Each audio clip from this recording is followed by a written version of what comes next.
திருச்சி மாவட்ட வளர்ச்சி ஒருங்கிணைப்பு மற்றும் கண்காணிப்பு குழு கூட்டம் இன்று இங்கே திருச்சியில் நடைபெற்றது. அரசின் திட்டங்கள் தங்கு தடையின்றி சிறப்பான முறையில் செயல்படுத்தப்பட்டு மக்கள் பயனடைய வேண்டும் என்ற நோக்கத்தோடு இந்த கூட்டம் நடைபெறுகின்றது. அரசின் திட்டங்கள் மட்டுமல்லாது திருச்சியில் உள்ள உள்கட்டமைப்பு அது சம்பந்தமான அந்த திட்டங்கள், அறிவிக்கப்பட்ட திட்டங்கள் அறிவிக்கப்பட்டு செயல்பாட்டுக்கு வராமல் என்ன காரணங்களால் அந்த காலம் அந்த தொய்வு, அதுபோன்று அதாவது இன்னைக்கு வேலை நடந்துட்டு இருக்கு. ஆனால் இன்னைக்கு உதாரணம் பார்த்தீங்கன்னா இன்னைக்கு பாலங்கள், ரயில்வே மேம்பாலங்கள்லாம் பார்த்தீங்கன்னா இன்னைக்கு பல வருஷமா இன்னைக்கு வேலை பெண்டிங், அதாவது ரொம்ப ஒரு தொய்வு நிலைமையில் இருக்கு. எதனால இந்த பிரச்சனைகள், எப்போ அதை முடிக்க போறாங்க, இது போன்ற கட்டமைப்பு உள்கட்டமைப்பு சார்ந்த சில அது போன்ற விஷயங்கள் இன்னைக்கு பேசியிருக்க இன்னைக்கு இந்த கூட்டத்தில் விவாதிக்கப்பட்டது. சென்ற கூட்டத்தில், போன டிஷா கூட்டத்திலையும் என்னென்ன நம்ம கோரிக்கைகள் வச்சிருந்தோம், என்ன திட்டங்கள் சம்பந்தமான என்னென்ன பிரச்சனைகள், அதை எதனால அந்த பிரச்சனையில இன்னைக்கு அதை இது பண்ணிட்டாங்களா, தீர்த்துட்டாங்களா, அது என்ன ஆக்ஷன் எடுத்திருக்கிறாங்க, ஆக்ஷன் டேக்கன் ரிப்போர்ட் அது அவங்க கொடுத்துருக்குறாங்க. அதன் அடிப்படையில் அது சம்பந்தமான இன்னைக்கு விவாதங்கள் நடந்தது. கிட்டத்தட்ட இன்னைக்கு காலையில் 10:30 மணிக்கு இன்னைக்கு அந்த கூட்டம் ஆரம்பிச்சது. கிட்டத்தட்ட இன்னைக்கு பார்த்தீங்கன்னா 2-3 மணி நேரம் இந்த கூட்டம் நடந்தது. நீங்கள் மாவட்ட ஆட்சியர் மற்றும் நம்மளுடைய கரூர் நாடாளுமன்ற உறுப்பினர், மாநிலங்களவை உறுப்பினர்கள் எல்லாருமே இந்த கூட்டத்தில் கலந்துக்கிட்டாங்க. ஒரு முக்கியமான சொன்னா, இந்த பாதாள சாக்கடை உங்களுக்கே தெரியும், கிட்டத்தட்ட ஒரு 6 வருஷத்துக்கு மேலே இன்னைக்கு திருச்சியில் நடந்துட்டு இருக்கு. இது ரொம்ப காலதாமதமாக போயிட்டு இருக்குது. இது என்னன்னா, உங்களுக்கு நான் இன்னைக்கு நாடாளுமன்ற உறுப்பினர் 2 வருஷம் ஆச்சு. நான் வரும்போது கூட என்ன சொன்னாங்கன்னா, அதாவது ஃபேஸ் 4 ஃபேஸை மாற்றி 5 ஃபேஸை கொண்டு வந்திருக்கிறாங்க. ஃபேஸ் 1 ஃபேஸ் 2 பொறுத்த வரைக்கும் கிட்டத்தட்ட 99 விழுக்காடு முடிஞ்சிருச்சு, 98 விழுக்காடு முடிஞ்சிருச்சு அப்படின்னு சொல்லியிருந்தாங்க. ஆனால் இன்னைக்கு இந்த கூட்டத்திலையும் பொறுத்த வரைக்கும் அதே மாதிரி தான். ஃபேஸ் 1 ஃபேஸ் 2 பொறுத்த வரைக்கும் என்னன்னா 98-99 விழுக்காடுன்னு சொல்லியிருந்தாங்க. நான் அது சொன்ன இதே பதில் தான் நான் கடந்த காலங்களில் கேட்டிருக்கிறனால கண்டிப்பாக இது மாற வேண்டும். இந்த அட்லீஸ்ட் இந்த ஃபேஸ் 2 பொறுத்த வரைக்கும் 100% முடிச்சிருக்கணும். ஃபேஸ் 3 ஃபேஸ் 4 பொறுத்த வரைக்கும் அது ஃபேஸ் 5 இது 3 எப்போ முடிக்க போறீங்க அப்படின்னு அந்த கேள்வியை நான் கேட்டிருந்தனால விரிவான ஒரு அறிக்கை நீங்க சமர்ப்பிக்க வேண்டும். ஏன்னா அது பாதாள சாக்கடை பொறுத்த வரைக்கும் இது 6 வருஷமா திருச்சியில் இந்த வேலைகள் நடந்துட்டு இருக்கு. இது பாதாள சாக்கடை மாத்திரம் கிடையாது, ஒரு சாலை பிரச்சனையா இல்ல, பாதாள சாக்கடை வேலை நடக்குது அதனால செய்ய முடியல அப்படின்னு சொல்றாங்க. மின்விளக்கல் பிரச்சனை சொல்லும்போது இல்ல சார், பாதாள சாக்கடை முடிஞ்ச பிறகு நான் கொண்டு வரேன்னு சொல்றாங்க. பல பிரச்சனைகள் இந்த பாதாள சாக்கடை இந்த பணிகளால காலதாமதம் ஆயிருக்கு. இது இனியும் காலதாமதம் இல்லாம இது இந்த ஃபேஸ் 2, 3, 4, 5 பொறுத்த வரைக்கும் எப்போ அதை முடிக்க போறோங்கிறத அந்த விரிவான அறிக்கையை நீங்க சமர்ப்பிக்க வேண்டும் சொல்லிட்டு புதிதாக இங்க வந்த மாவட்ட ஆட்சித்தலைவர்கிட்ட நான் அதை வேண்டுகோள் விடுத்திருந்தேன். நான் அது மட்டும் இல்லாம நம்ம முக்கியமா நம்ம திருவெரும்பூர் ரயில் நிலையத்திற்கு பொறுத்த வரைக்கும் உங்களுக்கே தெரியும், நம்மளுடைய முயற்சியால இன்னைக்கு தாம்பரம் திருச்சி சிறப்பு ரயில் பொறுத்த வரைக்கும் அதை நிரந்தர ரயில் சேவையை நம்ம கொண்டு வந்திருக்கிறோம். அது மட்டும் இல்லாமல் திருவெரும்பூர் ரயில் நிலையத்திலேயே அதை நிற்கிறோம்னு சொல்லிட்டு ஒரு கோரிக்கை வச்சு அது இன்னைக்கு நிறைவேற்றப்பட்டிருக்கு. சோழன் விரைவு ரயில் அதுவுமே நம்ம அங்கே திருவெரும்பூர் ரயில் நிலையத்தில் நிற்கிறோம்னு சொல்லி அந்த கோரிக்கை சொல்லி அதுவுமே இன்னைக்கு நின்று போயிட்டு இருக்கு. திருவெரும்பூர் ஒரு ரயில் நிலையம் பொறுத்த வரைக்கும் உங்க பல்வேறு கல்வி நிறுவனங்கள், நிறைய தொழிற்சாலைகள் இருக்கு. அந்த முக்கியமான அந்த ரயில் நிலையத்துக்கு உண்டான அனைத்து ஏற்பாடு நம்ம செய்யணும்னு சொல்லிட்டு, ஆனா என்னன்னா அதுக்கு உண்டான வழித்தடம் நீங்க திருவெரும்பூர் ரயில் நிலையத்துக்கு வர வழிபாதையை பார்த்தீங்கன்னா உங்களுக்கு ஏற்கனவே என்கரோச்மெண்ட்னால உள்ள ஒரு வண்டி வந்துச்சுன்னா முன்னாடி இன்னொரு வண்டி வர முடியாது. அப்படிப்பட்ட சூழல் இருக்கிற மாற்று வழி என்ன ஏற்பாடு பண்ணணும்னு சொல்லிட்டு கடந்த ஒரு 10 மாசமா அது தொடர் முயற்சி நம்ம செஞ்சு அதில் ஒன்று பார்த்தீங்கன்னா அங்கே ஏற்கனவே ஒரு பாதை பார்த்தீங்கன்னா அரசு அலுவலகம் இருக்கு. அதில் போன டிஷா கூட்டத்தில் ஒரு 10 அடி நீங்கள் கொடுத்தீங்கன்னா அதில் ஒரு 30 அடி சாலையை நம்ம கொண்டு போயிடலாம்னு சொல்லியிருந்தோமோ, அது சம்மந்தமாக சரி. இன்னொரு எழில்நகர்லேருந்து உள்ளே போகிறதுக்கு அது திருவெரும்பூர் ரயில் நிலையத்துக்கு போகிறதுக்கு உண்டான அந்த ஒரு வழித்தடத்தை நம்ம சொல்லியிருந்தோம். அது சம்மந்தமாக நீங்கள் பேசியிருக்கிறோம். மாவட்ட ஆட்சித்தலைவர் சொல்லிடுறவர்கிட்ட என்ன சொல்லியிருந்தேன்னா, கடந்த கூட்டத்தில் நம்ம பேசுனது இந்த தேர்தல் வந்ததுனால அது காலதாமதம் ஏற்பட்டிருக்கு. திருவூர் ரயில் நிலையத்துக்கு உண்டானது 2 வழித்தடத்தையும் நம்ம மிக சீக்கிரமாக அதை முடிக்கணும்னு சொல்லியிருந்தேன். அதே மாதிரி திருவெரும்பூரில் இருக்கிற பஸ் நிலையம் அது நம்ம அந்த பஸ் நிலையம் வர்றதுக்கு காரணம் நம்முடைய முன்னாள் அமைச்சர் அன்பு சகோதரர் மகேஷ் பொய்யாமொழி அவர்கள். ஆனால் அந்த திட்டத்தை கொண்டு வந்துட்டார், ஆனால் அதை செயல்படுத்த முடியல. அது போன அரசாங்கத்தில் என்னன்னா ஒரு ஃபைல் டிரான்ஸ்ஃபர் தான். மாவட்ட ஆட்சித்தலைவர் மாநகராட்சி அந்த மாநகராட்சிக்கு அந்த ஃபைல் ஒப்புதல் கொடுத்து அந்த ஃபைல் அனுப்பணும். அது அனுப்பாமல் இருந்தது. போன கூட்டத்தில் சொல்லி அதை அனுப்பிச்சிட்டாங்க. தேர்தல் வந்ததுனால அந்த பணி தொடங்கல. இந்த கூட்டத்தில் என்ன சொல்லலாம், திருவெரும்பூர் அந்த பஸ் நிலையம் பொறுத்த வரைக்கும் எப்போ அந்த பணி நிறைவு பெறும் அந்த கேள்வியை நான் கேட்டது, அதுக்குள்ள நான் அறிக்கை நான் கொடுக்கணும்னு சொல்லியிருந்தேன் நான். அது மட்டும் இல்லாமல் நம்மளுடைய முக்கியமாக நம்மளுடைய பாலங்கள், ரயில்வே மேம்பாலங்கள் உங்களுக்கே தெரியும். அரிஸ்டோ பாலம் பொறுத்த வரைக்கும் அதுவே ரொம்ப கிட்டத்தட்ட பல வருஷமாக காலதாமதமாக நடந்துட்டு இருக்கு. அது கடந்த ஒரு வருஷமாக நான் வந்து முயற்சி எடுத்து தொடர்ந்து மாதம் வந்து ஒரு ரிவ்யூ மீட்டிங்ஸ் நீங்கள் அதாவது நம்மளோட ரயில்வே துறை அதிகாரிகள், நீங்கள் மாநகராட்சி மற்றும் நெடுஞ்சாலைத்துறை அதிகாரிகள் வச்சு எல்லாம் ரிவ்யூ மீட்டிங்ஸ் நடத்திட்டு இருக்கோம். ரயில்வே மேம்பாலங்கள் சம்பந்தம் நடத்திட்டு இருக்கோம். அது வந்து இப்போ கடைசி அவங்க ஒரு 5 மாதத்துக்கு முன்னாடி ஒரு கெடு கொடுத்துருந்தாங்க. என்ன கெடுனா, அரிஸ்டோ பாலம் பொறுத்த வரைக்கும் ஆகஸ்ட் இறுதிக்குள்ள நாங்கள் ரயில்வே துறை நாங்கள் முடிச்சிடும்னு சொல்லியிருக்கிறாங்க. மீதியுள்ள இணைக்கிறத பொறுத்த வரைக்கும் நெடுஞ்சாலைத்துறை என்ன சொல்லியிருக்காங்கன்னா, நாங்கள் டிசம்பர் மாதத்துக்குள்ள நாங்கள் முடிச்சிடும்னு சொல்லியிருக்காங்க. அதில் எந்த தொய்வும் கிடையாது. ஸோ அரிஸ்டோ பாலம் பொறுத்த வரைக்கும் டிசம்பர் கடைசிக்குள்ள முழுவதுமாக அந்த பால பணிகள் முடிவு பெற்று மக்கள் பயன்பாட்டுக்கு வரும்னு சொல்றாரு. ஸோ கடந்த ஒரு 4 மாசமா எந்த ஒரு தொய்வும் கிடையாது. அது இல்லாமல் உங்களுக்கு மாரிஸ் பாலம் பொறுத்த வரைக்கும் அதுவுமே உங்களுக்கு தெரியும் கொஞ்சம் தொய்வு ஏற்பட்டிருந்தது. அது கடந்த நம்ம கிட்டத்தட்ட ஒரு 8 மாசமா நம்ம அதை தொடர்ந்து அதை ரிவ்யூ பண்ணிட்டு இருக்கிறோம். இப்போ கடந்த ஒரு 6 மாசமா அதுக்கு எந்த தொய்வும் கிடையாது. அவங்க சொன்னபடி ரயில்வே துறை பொறுத்த வரைக்கும் ஜூலை மாதத்துக்குள்ள அவங்களுடைய பணியை நிறைவு செஞ்சிருன்னு சொல்லியிருக்கிறாங்க. அதை தொடர்ந்து மாநகராட்சி பணிகளை செப்டம்பர் எண்டுக்குள்ள முடிச்சு கொடுக்க சொல்லியிருக்காங்க. ஸோ அக்டோபர் 1ஆம் தேதி முதல் வாரம் மக்கள் பயன்பாட்டிற்கு மாரிஸ் பாலம் வந்துடும் சொல்லிட்டு அது இந்த நேரத்தில் சொல்ல போன மாசமே இந்த பத்திரிகையாளர் சந்திப்பில் சொல்லியிருந்தேன். அதில் எந்த மாற்றம் கிடையாது, அது தொடரும்.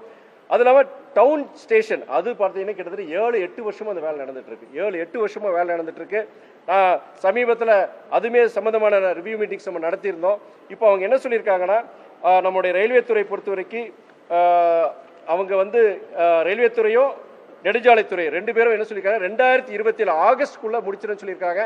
அதுக்குமே மாசம் ரிவ்யூ மீட்டிங் நடத்திருக்கோம். போன மாசம் ஒரு மாசத்துக்கு ரிவ்யூ மீட்டிங் நடக்கும்போது மின்சாரத்துறை, நீங்க மாநில நெடுஞ்சாலைத்துறை, ரயில்வே துறைக்கு ஒரு கருத்து வேறுபாடு இருந்தது. அந்த 24 மணி அது கிட்டத்தட்ட அதனால 3 மாசம் வேலையை நடக்காம இருந்தது.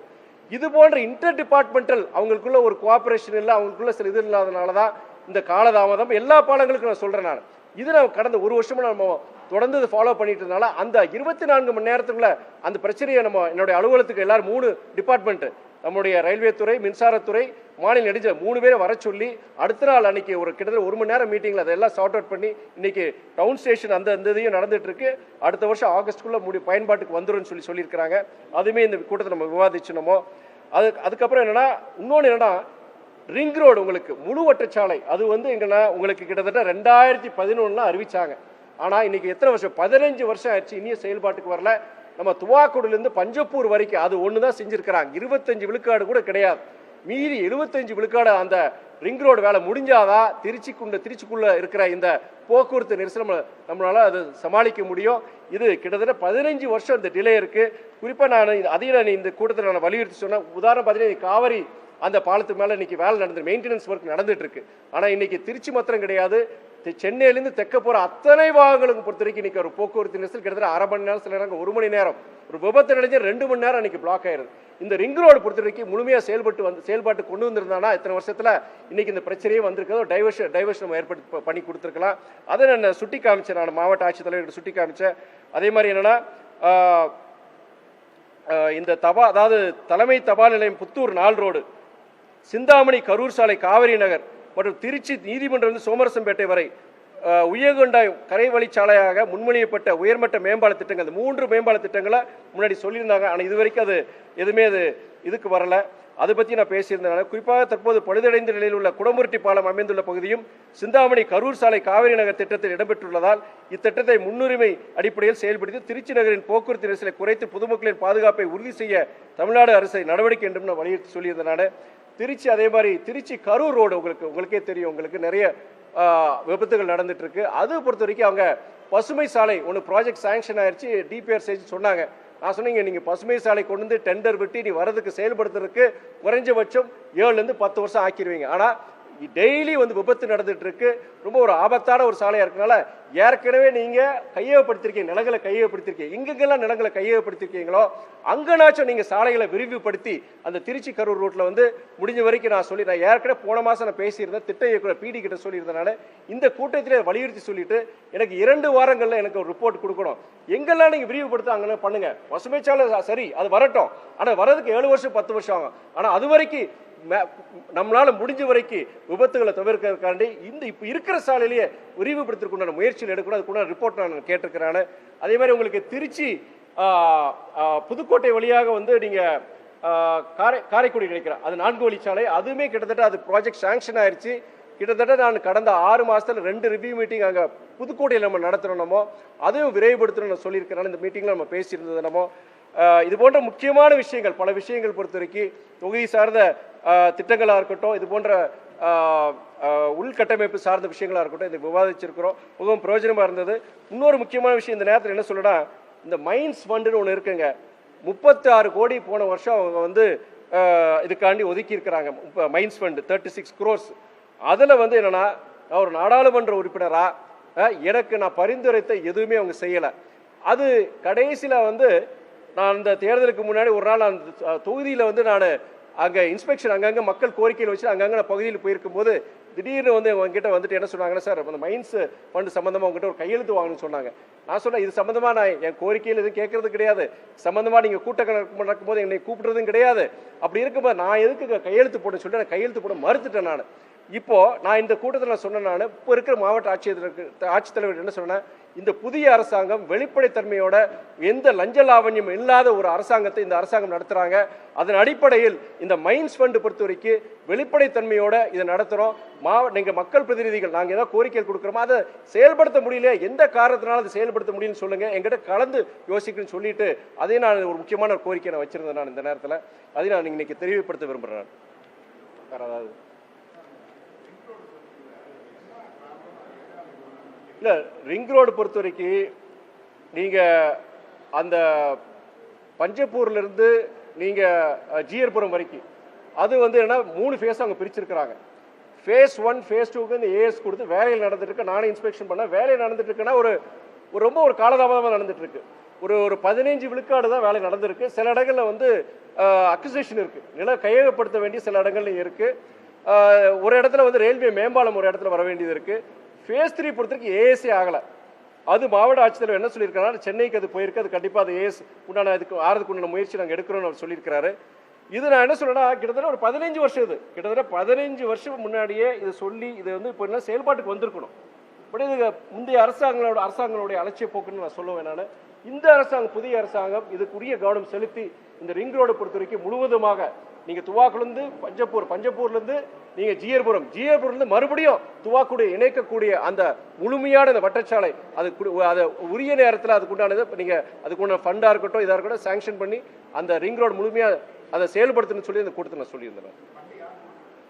அது நம்ம இது பொறுத்த வரைக்கும் என்னன்னா, உங்களுக்கு இந்த ரிங் ரோடு பொறுத்த வரைக்கும் சிலது வந்து உங்களுக்கு அந்த நெடுஞ்சாலைத்துறை தான் வருது. உங்களுக்கு நெடுஞ்சாலைத்துறை பொறுத்த வரைக்கும் உங்களுக்கு ஒன்றிய அரசுடைய இது வரும் உங்களுக்கு. அது நம்ம அவங்ககிட்டயும் நான் பேசியிருக்கிறோமோ. சிலது பொறுத்த வரைக்கும் நம்ம சைடு கொஞ்சம் கான்ட்ரிபியூஷனுக்கு நில கையப்படுத்தல் நம்ம தான் நம்ம பண்ணணும். நம்ம மாநில அரசு அதை எடுத்து கொடுக்கணும். அது விஷயம் நம்ம பேசியிருக்கு. இதுக்குண்டான கவனத்தை வந்து மாவட்ட ஆட்சியர் செலுத்தணும்னு சொல்லியிருக்கிறேன். வேற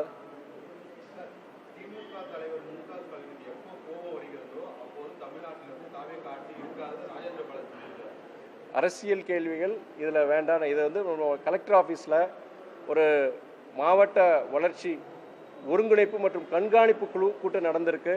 பல்வேறு அரசியல் கட்சி சார்ந்தவங்க வந்திருக்கிறாங்க.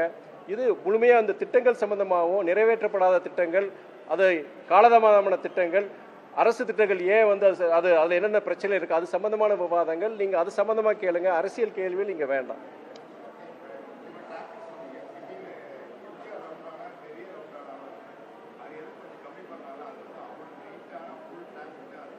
இல்லை நீங்கள் சம்மந்தமானது வந்து நம்ம ஏற்கனவே பேசியிருந்தோமோ அது கண்டிப்பாக வந்து அதுக்கு பரிந்துரை பண்ணுறதுன்னு சொல்லியிருக்கிறாங்க. டெஃபினட்டாக நான் இது நீங்கள் சொன்னதுக்கப்புறம் நான் மறுபடியும் நான் பேசுகிறேன். குறிப்பாக வந்து என்னென்னா, நம்மளுடைய இன்னொரு பிரச்சனை என்னென்னா, நம்ம திருச்சியை பொறுத்த வரைக்கும் இங்கே தனியாக நம்ம கோட்டை தலைமை அலுவலகம் நமக்கு கண்டிப்பாக தேவை. உங்களுக்கே தெரியும், புதிய அரசாங்கம் பொறுப்பேற்ற பிறகு மாண்புமிகு முதலமைச்சர் அன்பு சகோதரர் விஜய் அவர்கிட்ட ஒரு 12 கோரிக்கையில் வந்து முக்கியமான கோரிக்கை என்னன்னா, நீங்க தமிழ்நாட்டில் இருக்க அத்தனை கார்பரேஷனுக்கு பொறுத்த வரைக்கும் அவங்க தலைமை கோட்ட இந்த போக்குவரத்து கோட்டாளர்களும் இருக்கு. திருச்சி ஒன்றுக்கு தான் கிடையாது. நமக்கு எங்க இருக்குன்னா கும்பகோணத்தில் இருக்கு. நீங்க இங்க அடிப்படை தேவை உதாரணமோ திருவெரும்பூர்ல இருந்து ஸ்ரீரங்கத்துக்கு வந்து டைரக்ட் பஸ் சர்வீஸ் கிடையாது. கிட்டத்தட்ட 20 வருஷமா கிடையாது. நான் அந்த கேள்வியை கேட்டேன். கேள்வி கேட்டப்போ ஒரு பதில் அவங்க யாருக்கும் அனுப்பிச்சது. இது போன குவார்டர் இந்த அரசாங்கத்துக்கு முன்னாடி நடந்த மீட்டிங் நடந்து அவங்க பதில் கொடுத்துருக்காங்க. என்ன கொடுத்துருக்காங்கன்னா, திருவெரும்பூர்ல இருந்து சத்திரம் பஸ் ஸ்டாண்ட்ல இருந்து ஸ்ரீரங்கத்துக்கு வந்து பஸ் பத்தி நான் சொன்ன நேரடி சேவை, திருவெரும்பூர்ல இருந்து ஸ்ரீரங்கத்துக்கு நேரடி சேவை. இது போன்ற அடிப்படை விஷயங்கள். இந்த ஒரு பஸ் ஸ்டாப்புக்கு வந்து நம்ம பஸ் நின்றுட்டு போற சொல்றதோ பஸ் சர்வீஸ் பொறுத்த வரைக்கும் நம்ம கும்பகோணத்துக்கு எதிர்பார்க்க வேண்டியது இருக்கு. நீங்க இந்த பகுதி திருச்சி நகரம் மாத்திரம் கிடையாது, திருச்சி மாவட்டத்திற்கு என்னென்ன போக்குவரத்து வசதிகள் தேவை, என்னென்ன திட்டங்கள் தேவைங்கிறது இங்க இருக்கிற நிர்வாகம் தான் சொல்ல முடியும். இங்க தனியா நம்ம திருச்சிக்குன்னு பிற மற்ற மாநகராட்சி போல இங்க திருச்சி மாநகராட்சிக்கு கண்டிப்பாக தனியாக கோட்ட தலைமையகம், இங்க போக்குவரத்து கோட்ட தலைமையகம் கண்டிப்பா இங்க தேவைங்கிறது இன்னைக்கு கூட்டத்திலே நான் சொன்னேன். அது நிறைவேற வரைக்கும் நம்ம இந்த மாதிரி பிரச்சனைகள் தொடரும். அடிப்படை போக்குவரத்து வசதிகள் கூட நம்ம செய்ய முடியாத சூழ்நிலை தான் இருக்குன்னு நான் இன்னைக்கு இந்த கூட்டத்தில் நான் தெரியப்படுத்துறேன். அது ஒரு முக்கியமான ஒரு விஷயம்.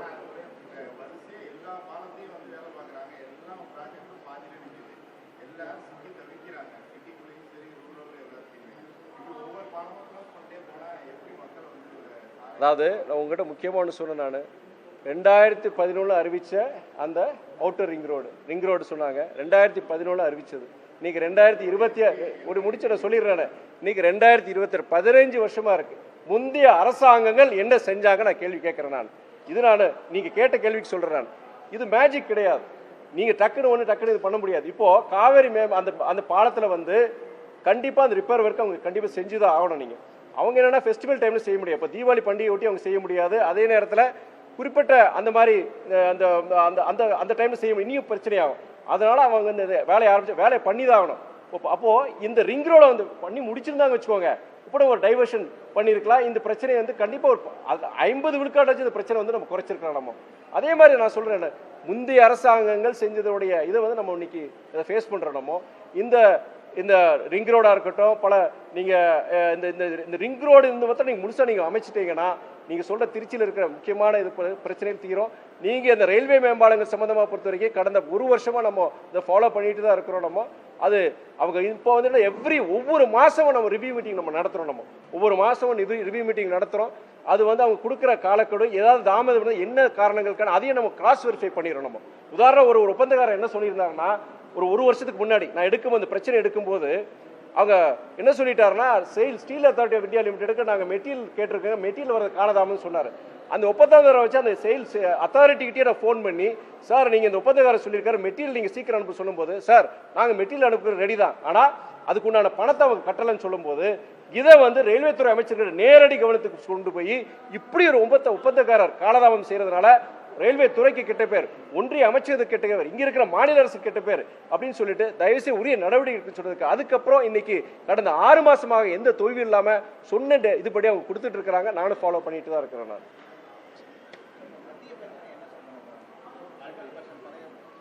சென்ட்ரல் பஸ் ஸ்டாண்ட் பொறுத்த வரைக்கும் அது சென்ட்ரல் பஸ் ஸ்டாண்டை எந்த மாதிரி பயன்பாட்டு கொண்டு வரணும் முந்தைய அரசு ஏதோ ஒரு முடிவு எடுத்து வச்சிருந்திருக்காங்க. இப்போ புதிய அரசு பொறுத்த வரைக்கும் அது ஆய்வு வேற பண்ணியிருக்கிறாங்க. அவங்க மாவட்ட ஆட்சியர் ஆய்வு பண்ணியிருக்கிறாரு. எனக்கு தெரியல. கண்டிப்பாக நீங்கள் கேட்ட கேள்விக்கு நான் கண்டிப்பாக கேட்டு நான் சொல்கிறேன். நான்